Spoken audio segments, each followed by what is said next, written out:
So yeah, chapter 9, well, end of chapter 9, so chapter 10, I guess.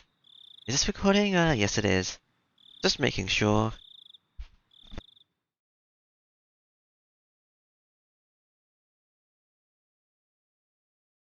Tap, tap, tap.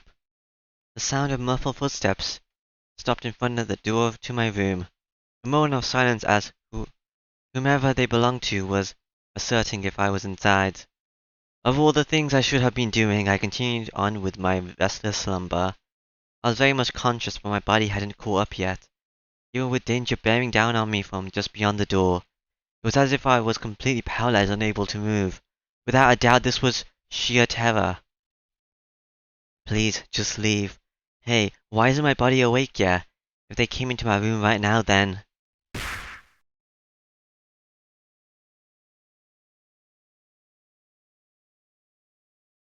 Ah! Eh? I spun to my feet and threw my covers at my mom, who was opening the door. Whoa, Kichi? What's the matter? Sorry, I was still half asleep. I thought it was still 1 or 2 a.m. But the morning sun was already steaming through the gaps between the curtains. It felt nothing like a morning. Yesterday I must have fallen asleep right after that. Then I should have gotten a full 10 hours of rest. But it didn't feel like that at all. My internal clock was completely screwed up and my sense of balance felt off. I felt feverish enough that it was clear to me that I was still not well. Well, Kyuchi, how are you feeling? Can you make it to school? I was well enough to go, but I wasn't mentally prepared for it.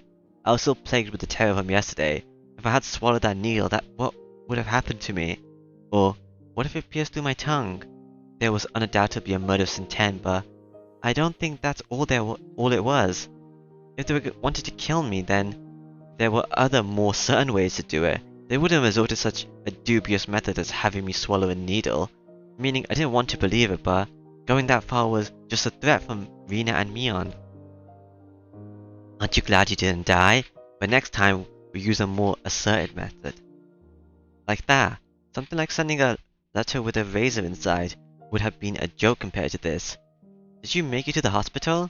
Did you take your medicine? Yeah, kinda. Something about my mom's dubious gaze bothered me. She seemed more concerned about her son missing 2 days of school rather than him being sick. It was definitely mental fatigue. I wasn't really physically ill. It'll be hard for you to get back on track once your routine is thrown off. Come on, get up. They say wellness is a state of mind. I've heard that line many times before. I was given an award in elementary school for having perfect attendance, but it wasn't like I was healthier than everyone. Come on, go wash your face. Breakfast is already ready. There isn't much time before Rina-chan comes and gets you. Mom's tone meant I couldn't argue about it, so I had to give up on skipping school the second day. By the way, were you the one who got bean paste all over the living room wall, Kichi? You shouldn't do something like that. Your father was quite angry. I didn't feel particularly guilty for doing it, so I didn't have much of a reaction, so Mom didn't question me any further about it. She headed back downstairs after she was certain I was getting up. What Mion said as she left yesterday, I would hate it if you missed school tomorrow, came back and dwelled in the back of my head. What did she mean by that? I didn't even have to really think about it. She was saying don't be absent. Taking that a bit further, it was the same as her saying I should just go about living my life as if nothing happened. If I showed any signs of acting unusual, it would probably result in them making their move. For example, maybe I shouldn't pay attention to someone like Ushi-san, inciting me with something unusual. Meaning if I didn't watch my mouth or did anything different from the norm, in effect it would end up flagging myself as someone who was not wanted. And it seemed that was something that the girls didn't intend to forgive. So, if I just went along as usual, no harm would come to me. Was that how it was gonna be? All that misery experience up until yesterday would almost creepily just fade away. It was an inciting deal. Just by forgetting everything I'd seen or heard these last few days, I'd be able to keep on living like normal. There's no way such a selfish thing could. I swallowed hard. I once again deliberated on the idea that I had just rejected. Mia was probably a good person who had her friends at heart. She was giving me, who had mistakenly broken some kind of rule of theirs, a chance. What what I did really something so unforgivable? But Mia had given me another chance. She was saying, if I just forgave everything and kept on living like I had been, I'd be forgiven. Kichi, your food is getting cold. Hurry up and get down here. Rina will be here if you don't hurry. Ah, I'm coming. I crammed my textbooks into my bag and hastily made my way downstairs. Ba-ba. I picked at my somewhat bland breakfast. It seemed that I didn't have much time. It was almost past when I usually met up with Rina. Given yesterday's events, she would probably be here in the next 5 minutes. I needed to be ready to head to school by then. I had to forget everything that had happened the past 2 days. Forget it all and return to my normal life. For this to be normal, I have to be where I normally meet up with Rina. Today of all days, the rice was dry and hard to get down. Ding dong! I jumped at that sound and dropped my chopsticks. That chime signaled that Rina had arrived. Mom hurried me along. Come on, Rina-chan's already here. Hurry, hurry! My mother's merry smile and my gloomy face were polar opposites. Honestly, I was reluctant to see Rina, who was waiting there on the other side of the door. The Rina on the other side, was it the Rina I knew? I couldn't keep her waiting. I needed to do things as usual. Oh, okay. Morning! An invigorating greeting filtered in from across the doorway. I came since Kichi-kun was a bit late. Will he be okay today? I wonder? The manner in which Rina was concerned was without a doubt the Rina I knew, but that was probably only if I reciprocated. Forget everything from yesterday, pretend as though nothing had happened. Forget about that gruesome dismemberment. Forget about the mysterious deaths that happened in following years. Forget about the people falling to their deaths and the terminal illness and suicide and the lynching and the disappearances. Forget it. Forget all of it. Forget that Rina and Mian were scary, of course, forget it all. Forget about everyone. Forget about the Mochi too. Forget. Rina once again asked me to make sure. Can you make it to school? Yeah, I'm fine. Great! Then let's go! Mi-chan is waiting. Rina showed me her usual bright smile. I couldn't find any hint of deceit in her expression. My nervousness dissipated, giving way to relief. I thought she was going to change because the music changed. But you see, Satoka-chan was so insistent she could do it. As we were walking, Rina talked about a lot of different stuff, more so than usual. Then? The Satoku-chan is so clumsy, so she failed no matter how many times she tried. Oh, she was so cute. Everything Rina talked about was just silly nonsense, so I just replied every so often, and laughed from time to time. It was a rather laid-back conversation. We passed by one of our neighbors and they called out to us, "Oh my, Kakashi-chan and Rina-chan, aren't you two a bit late today?" Mion-chan said she was going on ahead. Uh-oh, did Mi-chan look angry, I wonder? We need to hurry up, Kachi-kun. As we smiled and parted ways with our neighbor, he turned back towards me and stuck out a tongue. Not expecting that, I couldn't help but crack a smile. Ah, Kakashi-kun smiled. What? Rina stopped and stared at me. I was thinking that you still hadn't recovered from your cold since you seemed down this morning, Kakashi-kun. But now you seem fine. With a grin, she gently poked my cheek. It was a bright and sincere smile. Hey, Kakashi Mabara, how can you still doubt Rina after she showed you a smile like that? Maybe I just had a high fever until today, and I didn't imagine anything that I thought happened because I was bedridden and delirious. I really hope that was the case. If God would grant me just one wish, there's only one thing I would wish for. I would want what had happened in the past few days, more specifically from the night of the Onikakushi up until last night. I wanted all of that to have never happened. I wonder how many times I'd wished for these past few days. As long as Rina kept on smiling like that, I think it might just become reality. So I wanted Rina to keep on smiling. So Kakashi-kun, those mochi yesterday, did you eat them all? The vain wish of mine was instantly shattered. My heart began, palpitating. The relaxed morning mood suddenly became frigid. Rina's smile was as usual as same as usual. Her eyes were gentle as usual. There was mochi yesterday, did you eat them all?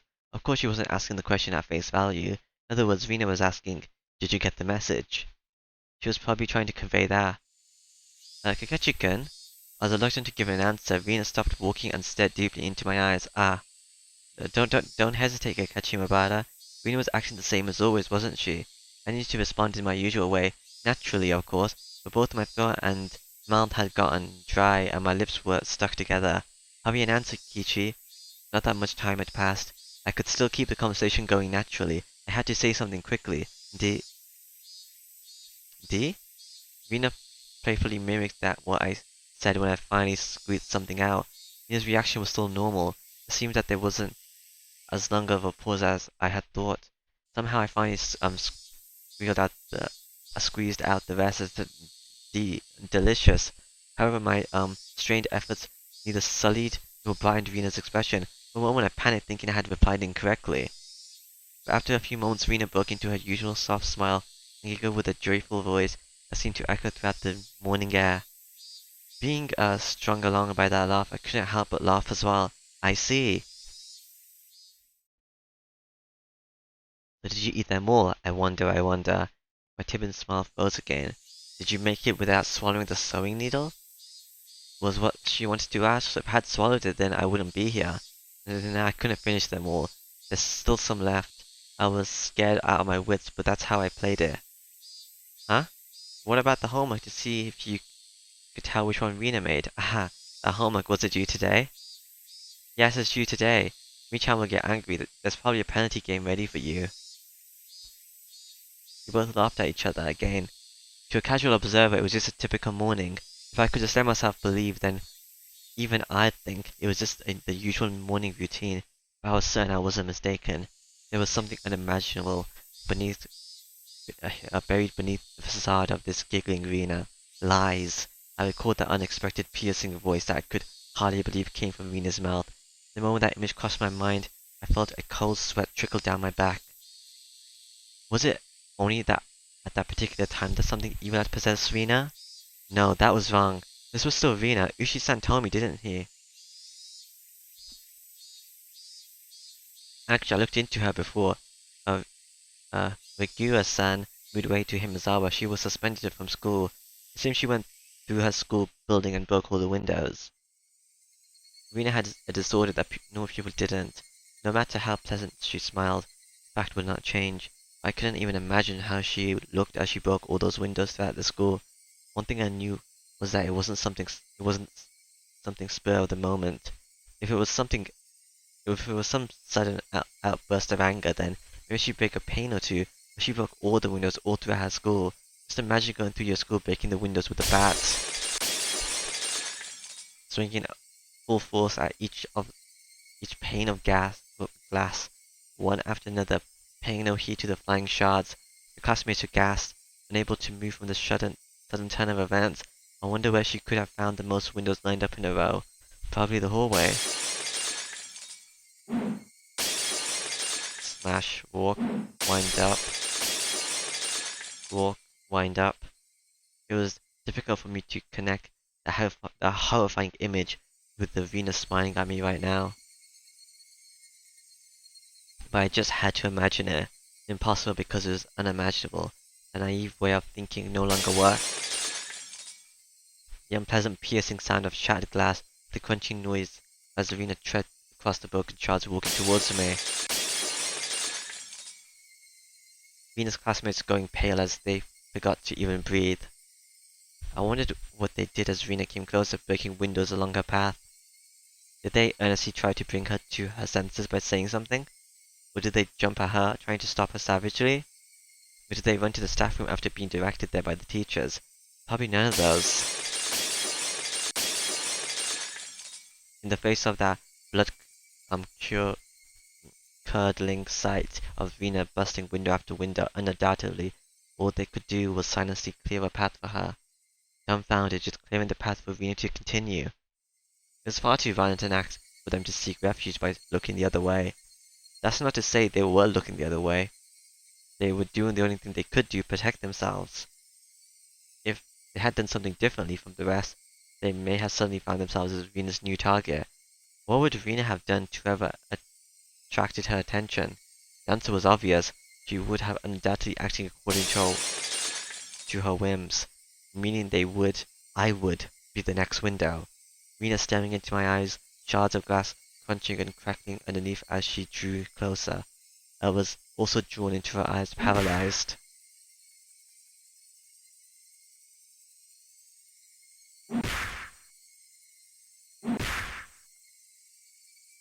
Then Rena struck me with the bat.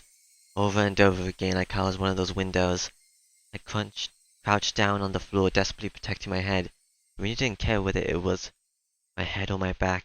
Zealously, she hit me again and again. What kind of expression was she making as she was doing this over and over again? I peered up to see. Her expression was so indifferent, it was completely unnerving. It's because no matter how many times she struck me, I didn't make as pleasant a sound as the other windows.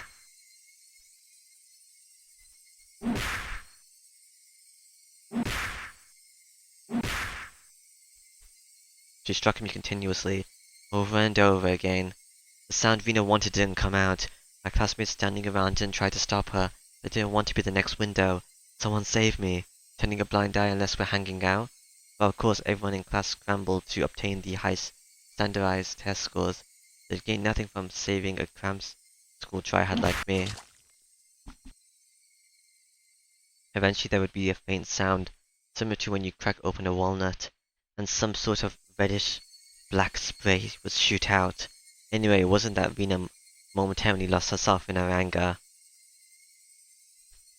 After forcing myself to breathe and calming down my heart, I recall what Uchi-san told me, and in the counselor's medical report, he recorded all the conversations he had with Rina-san. It showed up, and quite a bit at that. What does she mentioned the word Orishiro-sama. Finding that Rina was suspended and had regular examinations at the hospital. Then as Rina was undergoing counseling, she said it over and over. Am I just walking with Rina thinking about all this? Orishiro-sama. It seems that Orishiro-sama she spoke of was like a ghost appearing in her house every night, standing over her pillow, looking down at her. That was only a piece of their conversation, so I still couldn't see the big picture, but it was by no means a happy little conversation. Then what Rina did, was she saying that ghastly incident was a result of her being possessed by Orishiro-sama? Up until now I didn't want to believe in Orishiro-sama's curse. That's why I wanted to say the mysterious deaths every year happened because of some sort of conspiracy. Every time I talked to Yushi-san, I was more certain that the deaths were the work of man, and not of some curse. Except if it was people perpetrating the incidences, friends were somehow deeply connected.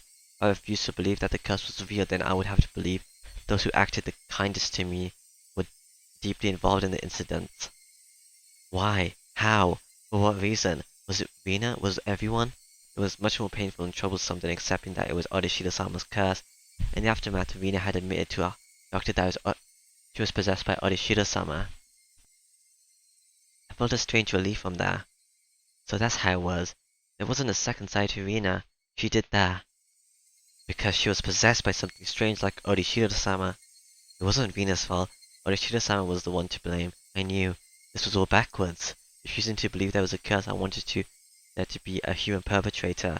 Now that my close friends were the ones under suspicion, I changed my beliefs at my own convenience, saying it was Orishiro-sama's curse to blame.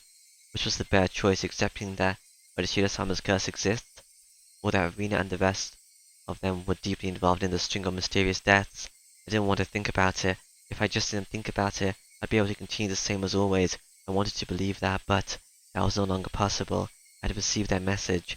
It was pathetic of me to try and bend the meaning to my own convenience. Regardless of my opponent being human or cursed, I won't let it kill me. As if I would just bend over and give in, for no good reason at all. Higurashi-kun, over here. You've been making a really weird face. Why, I wonder. Inhaling sharply upon hearing Rina's voice, I came back to my senses. Before I had realized it, we were already at the entrance. Shaking my head a few times, I exorcised all those terrifying thoughts. No matter how you looked at it, there's no way Rina could have done such terrible things. It was like I was trying to, placate, um, placate myself. Hello, Rina. Boing. As I slid the door open, a blackboard eraser loaded with chalk dropped down on my head the moment I stepped into the classroom. The chalk dust went into my eyes and inducing a brief moment of agony. Ha ha ha ha! How befitting for the giant Kikachi-san. Good morning to both of you, Kichi and Rina. Good morning, Satoko-chan, Rika-chan. Not quite in the mood for it, I didn't really react to Satoko's trap. Satoko braced herself as I passed by, expecting me to attack her. She seemed a bit disappointed as I simply walked by silently. What is this? How disencouraging indeed. Pikachu doesn't seem back to his usual self yet. Yeah, take it easy on him for today, Kay. Suddenly there was a slap on my shoulder, it hurt a bit. Hey, Ki-chan, did you get enough rest? It was Mion. My mind was full with stuff about Rina, but Mion was also a party of interest. Remember, Kichi, that hawkish gaze from yesterday? Yeah, morning. What's with that unenergetic greeting? Did you eat the mochi I brought you? Because I ate them I'm like this. Those words were itching to be blurted out. I really just didn't have the appetite. I ate a few, but quite a lot were left over. Huh? What about the homework? Do you have an answer for which one's Rina's? Which one's Rina? I can't believe you'd forget your homework, Akechi-kun. Ha ha ha. Sheesh. Then we can't help it. Time for your penalty. Flashing a lurid smile, Mion returned to her seat. There was nothing from our exchange that would cause our classmates to suspect anything was amiss. But of course, in your listening to our conversation up until this morning, we weren't saying anything suspicious. That was why it was so frightening. They acted in a way that regardless of whatever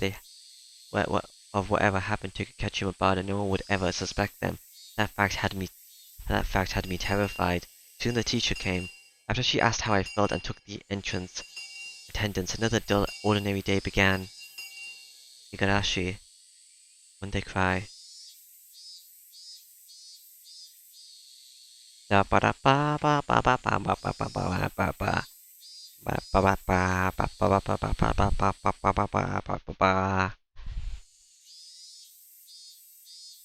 This free study period was a convenient time to consider where I stood.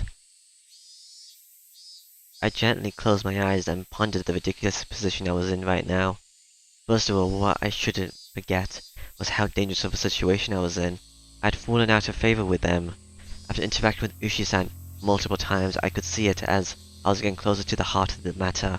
The warning yesterday with the Muchi was a good indication of that. Now, calling it a warning was just my habit of understanding things. It probably had no meaning beyond stunting my progress and buying themselves some time. Until they had a method of completely erasing me, they were just biding their time. Even though they were keeping me under their thumb with threats, it didn't change the fact that I knew too much. The sensation of my death made me recall Satoshi Hojo, the boy who was using the sea until last year when he disappeared. Was he also similar to me? Did he learn something he shouldn't have and was erased? Damn, I wouldn't let them get rid of me so easily, never. But were they really trying to kill me? I had those contradictory feelings for a while now. Even though I suspected them, I felt I had to cover for them. With all their suspicious behavior and mourning like this just made it all seem like an elaborate hoax. No, that's just what I want to believe. Doubting my friends, covering for them? My life was in danger, or was it? Actually, I was debating the wrong point. Given my current situation, those points were something that should have been elevated on a long time ago. But really, Rina and the rest of them, were they actually aiming to kill me? The little voice inside me continued to torment me with this unresolved train of thoughts. Are you an idiot, Kichimabara? The answer should be obvious, but maybe that sewing needle might have just been an accident, right? How could you screw up and drop a sewing needle into a piece of mochi? The benefit of the doubt can only go so far. But Rina and Mina had both acted and behaved suspiciously. But maybe it was all some sort of a misunderstanding. What kind of a misunderstanding? It wasn't just suspicious, it was outright ludicrous, right? Rena just corrected me for lying, and me and Oni asked me about what I had for lunch. Rena was standing outside of our door eavesdropping for an good hour, you know? She was probably just waiting for my phone call to end. For a whole hour outside your room? Is it not to go home afterwards without saying anything? You heard from Ushi-san, didn't you? About what Rena did at her former school? But at the hospital, she said it was Orishiro-sama's fault. She... Cut it out, Kakechi Mabata. Don't you realize they're out to kill you? Ning. I inadvertently blurted those words out. Hearing myself say that so directly left me dumbfounded. For a few moments afterwards, I had to look around to check if anyone else heard. I love when I shout out, they're trying to kill you. They're trying to kill me. My little, Solly Kui cut a little too close to the truth. Even though I could feel the murderous intent from me and the others, part of me somehow, somewhere was still trying to deny that. Still late in the game, such hesitation could be fatal. I knew that, but I was just your average student, a man living his normal, ordinary life. Do you think I could suddenly believe that my friends, who had been happily laughing together with up until last Sunday, now intended to kill me, right? You're too soft, Kakechi. This time I remembered to keep my voice down so only I could hear it. There was one thing I now understood. I was too soft. I didn't completely understand how dangerous Rina and the rest of them were. I wasn't trying to understand. I was too soft for not listening to Ushi-san, and he was earnestly showing me the heart of the matter. I didn't listen to it because I was too busy pretending to be dejected. I didn't comprehend it. I was just running away. I didn't comprehend it, and nobody had any notion to try and kill me. I need to get rid of such naive thoughts. As I made that resolution, I heard the bell signaling the end of class. So soon. The day was already over. I didn't recall eating lunch or doing anything in class. My friends were putting their desks together in preparation for club activities. Not long ago, I would have happily jumped into the circle. My, Kichi-san. How rude of you to even think about leaving. The way Satoko spoke was so typical and familiar, it almost physically hurt. Huh? Kichi-kun, is today not a good day, I wonder? And we were going to win big together, oh? Seeing Rina's expression, which she said was really looking forward to today, was hard to take.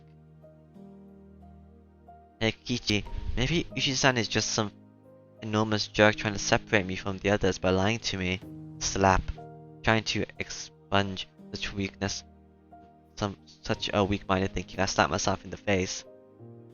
Kichi-kun? Yeah, was Rina really trying to kill me? I wish somebody could tell me it was a hoax. I didn't care of it, if it actually was or not. I just wanted somebody to say it to me. Yeah, yet another weak-willed thought.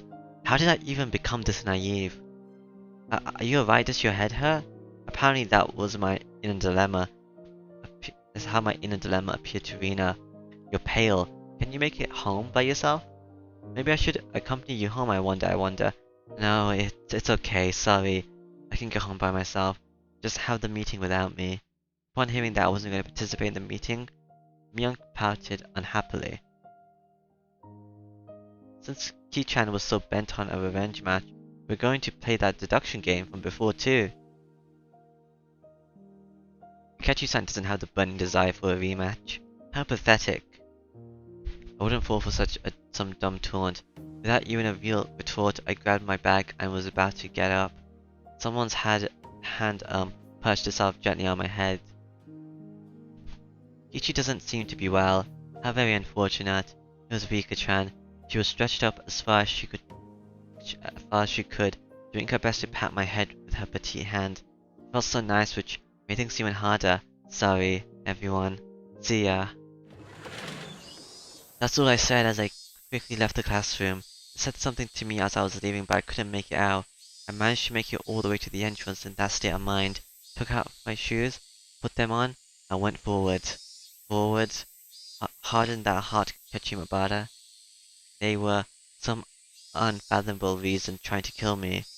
They were planning something dubious, watching my every move. But I couldn't hate them, because weren't they my friends? Part of me lamented my naivety, while another part lamented the fact that I had lost something important by lamenting over it in the first place. It felt like my consciousness was being ripped out of my body. If this was Orishida-sama's curse, if this was what Orishida-sama's curse was like, then it was just too harsh. Hey Orishida-sama, I was wrong for not believing in your curse, but I believed in it now. Completely. Your curse does exist. So seriously, give me a break. I beg you, come on.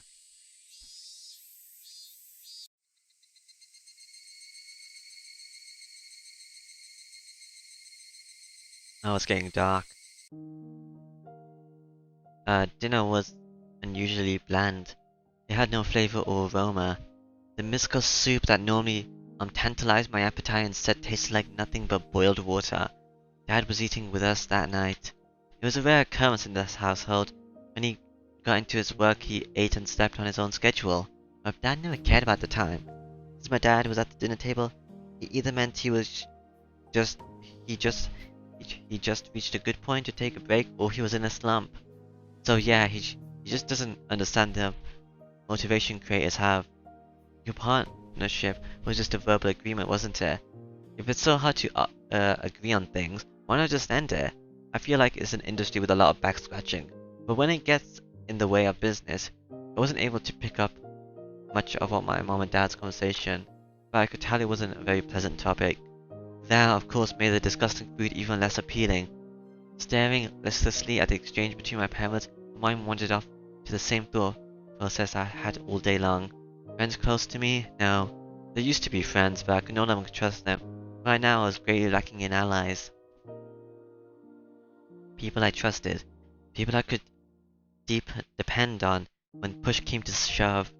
They were something I just didn't have. Having just one ally would have been incredibly reassuring in the currently hopeless situation I was in. I put down my chopsticks and looked at my parents. They were still talking about work. The first course of action that came to mind was to tell my parents everything. Currently there wasn't a single person from Hirazawa I could trust 100%. That meant the only people I could trust were my parents. But if I told them everything that had happened up until now, would they understand? Rina, for example. That neighborly Rina who was so diligent in looking after me, came to get me every day and sometimes brought over a shelf what she made. How could I explain that she wanted to kill me? No matter how I explained it, it'd probably be difficult for anyone to comprehend. My somewhat erratic dad wouldn't understand, and my high-strung mom would probably drag me up to a physician in the blink of an eye. Sadly, that was the amount of trust that existed in our relationship. Even if they did come to understand, what could they possibly do? Unless they could uncover the truth, they wouldn't be able to protect me. No, by informing them of these unnecessary things, I'd be putting my parents in danger as well. Considering that the victims in past incidences were often married couples, I couldn't even joke about it. For the entire Mabada family to have an accident, or to just vanish into thin air, it was easily possible in Himizawa. What was important here was that knowing something unnecessary put you in danger. The most unsettling question was, how did they know I knew? As long as they didn't know, my parents might not fall victim. That was one way to think about it, I guess. At least it was like that in my case. After I found out, things started becoming odd. In other words, it meant the following. As long as my parents didn't know anything, nothing would happen to them. As long as my parents were here, this house would be a safe haven for them. I knew they were just assumptions based on conjecture on top of conjecture. Wanting this house to be a safe haven, that was the pinnacle of a weak-minded method of thinking. I had to concede that it was not completely safe. It was only safer than the outside. I knew that I couldn't rely on my parents. No, I couldn't risk getting them my parents involved. The only person who could be my ally would be Ushi-san. Him and him alone. He was the only person who understood the situation I was in. He didn't care so much about my safety, but he was without a doubt passionate about solving this case. It was a bit frustrating. Ushi-san was basically the whole reason I was in this mess. Now to get out of it, I had to rely on him. Meaning it was all going according to his devices. It was just my job to look appetizing while bobbing in the waves as bait. Then the fish started gathering around. Ushi-san would pull up the big hole. It was slightly infuriating, but even I thought that was the best course of action. So then what should I do? Patience was the first rule of fishing. Just keep waiting until the fish actually bites? I wasn't simply bait. There was lots of ways for me to struggle before being devoured. When they struck, I needed to somehow dodge just enough and tag out to Ushi-san. No question it was going to be hard. The timing to bring Ushi-san in would be difficult. He was in the city, not Himizawa. So if I phoned him in my moments of need, it would take him about 30 minutes to reach me. So I needed to run away for those 30 minutes. For example, if we set up a rendezvous point for dire situations or something, I would just have to hide out there until Ushi-san arrived. Okay, I can almost see it now. I was still being chased around in the dark by boogeyman, but now I understood which way to go. I would never have imagined this would be so reassuring. Oh yeah, it would probably be best if I concealed weapons for when things got rough. Typically that would call for a switchblade, but that wasn't too reassuring for combat. Also, it was recognized as a weapon by the public. That also wouldn't be good. Really, when the time comes, a long weapon like a bat would work in my favor. I remember there was a metal bat at school. I could be confident with that when push came to shove. If I pretended I was practicing my swings, then it wouldn't be suspicious for me to always carry it around. I could go to school early tomorrow and secure it. Just possessing a weapon may be enough to deter them. Also, one more thing, insurance. It could be something like a note or memo I could write down everything that's happened as a sort of journal. In case it suddenly vanished, the journal would be left behind. With my journal in his possession, Ushi-san should be able to avenge my death. I left my parents engrossed in their conversation about work and went to my room. Bum bum ba ba da da dum. I tore out a piece of paper from a notebook and made my way to my desk. Last time I wrote a journal was for summer school homework in elementary. In the off chance something bad had happened, the police could use my journal as a lead, so I should only write down the facts. How should I start? I jotted down my thoughts as they came. Ichikachi I'm in fear for my life. It made me laugh nervously. It was a line that showed up often in detective stories. I never even dreamed that I would be in the type of situation where I'd write it myself. I did not know why they are after my life. Me and the others were suspicious, but I had no proof, and that's why I couldn't write anything more. I laughed wearily at myself for writing such a passage draped in mystery. Will the police be able to get the hint from reading this enigmatic passage? I can only pray that they would. What I prayed for the most, though, was that this journal never needed to play its part. Here I laughed nervously. It was too simple, so I wrote down one more line I just thought of. The only thing I do know is that it has something to do with Orishida-sama's curse. Was that too much? I probably shouldn't write more than that. If I wrote more, then it would seem like I was just delusional. In order to appear to the reader that the person who had written this was of sound mind, I chose not to write anything else at that point. I just needed to add more as I learned more about the truth. I folded the paper and threw about a place to hide it. By hiding it somewhere obvious, there was a chance that they would uncover it instead. On the other hand, if it was too obvious of a location, obscure of a location, then there was a risk of nobody finding it at all. In the end, I decided to take the clock off my wall and stick a folded note on the back of it with scotch tape. After that, I put the clock back into its normal position. Yeah, it didn't look like anything was hidden behind it. Now I need to set it up such that if anything happens to me, my parents could find it. I looked at it from countless different angles until I was satisfied, and I made my way downstairs. My parents were still talking about work. It didn't look like it was going to end anytime soon, so I cut in. I was sorry to interrupt, but I had something I wanted to talk to you about. I have never started off a conversation like that before, so my parents were both startled. They stopped talking and turned towards me. What is it, Kichi? I have a favor to ask, so please listen. Just in case, yeah? If it's not urgent, can we talk about it later, right now? Mommy and Daddy have something urgent they're talking about. I didn't think their talk was more urgent than mine in any case. I started my request. Just in case, okay? If I die, both my parents' eyes went as wide as saucers. If I die, I want you to put the clock on my wall in my coffin. If they did that, then they'd probably find it. What a weird request. My memento. Both my parents remained wide-eyed, not moving an inch. I couldn't blame them. I made that clock in shop class and I really like it, so please. What's the matter, Kichi? Did something happen? Mom was finally able to ask me with a questioning gaze. Of course, this was a normal response when someone suddenly talked about a subject like this. I felt bad about making them worry, but right now, I just wanted them to think about the clock in my room. With the awkward mood leaving the room in silence, I decided to go back to my room. I want to go to school early tomorrow, so I'm going to bed. Good night. Saying only that, I left the living room. I need to go to school early tomorrow and secure the bat. I should make today the last day I went to school with Rena.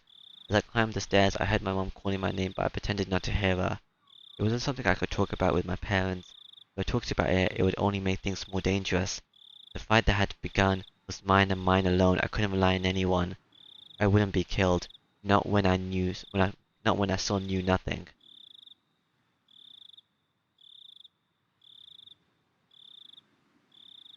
Oh, okay. I switched to this scene so I could say Higurashi when they cry. Okay. Da ba da ba da ba da. Now it's the tips time. Tips not feeling so hot. What's wrong? Why aren't you feeling so hot? Oh, chasing shadows. Pursue the truth behind the crimes. Haven't really got anything at the moment, so I don't know why I got that achievement. I'm also just making a plan, but whatever. Ketchy-kun's been feeling down lately. Maybe he's in a bad mood. I wonder. Maybe he's on his period. Mimi-chan, that's gross. What do you think? Don't know. Could be that Ki-chan maybe. I don't know. That day Kakechi-chan was in that car talking to some tubby middle-aged guy, right? Yeah, no mistake. That Ushi probably fed him something fishy. He was so serious. Kakechi's face was so pale. You see, you might not know this, but he's actually the messenger of Orishida-sama. Huh? What do you mean? Wherever he shows up, somebody is stealing it away. No lie. Oh? Is that so? The year before last, when Rika-chan's mom drowned, right before that, she was visited by Ushi. Now that you mention it, it happened before Satoshi-kun transferred out. Transferred? Aha! So sweet, Rina. So this time, he appeared before Kakechi-kun. So Kakechi-kun is gonna be demoted away too. An empty silence hung in the air, and then it was suddenly interrupted by loud laughter.